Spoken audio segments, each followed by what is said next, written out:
kind of an interesting start, I guess. So in 2018, I was having some knee pain actually, and I would put off going to the doctor a million times because I grew up just, I'll just put it off kind of thing. And my wife convinced me, hey, just go get a regular checkup and ask him about your knee. And so I went in, and nobody thought anything of it, thought maybe I had a little polyp or something in my knee.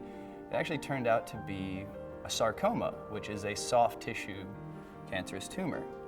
I, not long after that, had that removed, and very successfully, and everything seemed to be going great. Not too long after the initial surgery, though, I started having what I later learned is called auras. I thought it was kind of a stress, post-traumatic thing from being, diagnosed with any form of cancer, even after it's looking great at the time 27 years old. And so I attributed a lot to stress, and I would have these weird, they felt like deja vu. They felt like I would feel familiar of a scenario, like if you and I were talking and we'd had the same conversation, but I'd never met you actually. It's the weirdest thing that I can describe it as, but it was deja vu, is what it felt like, and it would kind of manifest maybe in my stomach a little, and again, didn't think much of it, just tried to be healthy, and started to see, it's slowly going away. I'm changing my diet, I'm taking different vitamins, and I'm gonna get rid of this weird little anxiety attack issues that I'm having. And then one day, I was starting a new job. I was signing my insurance paperwork, and I started to have one of these little attacks, and one of the manifestations that would come physically was get a little warm. So, get a little warm, flip on my fan at my desk.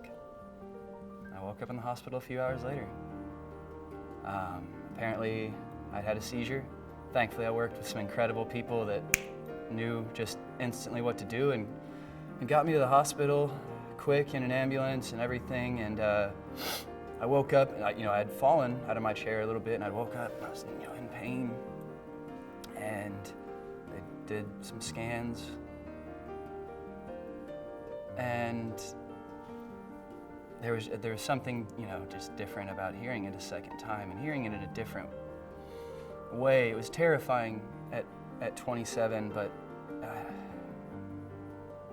the brain and all these scary things. And I went into the first diagnosis. I walked into that building and I heard it, and I walked out of it. This one, I had to wake up so disoriented. I'd never had a seizure in my entire life. And that was just so hard to not only be disoriented, but to be just hit instantly and be thankfully surrounded by my amazing family and friends. And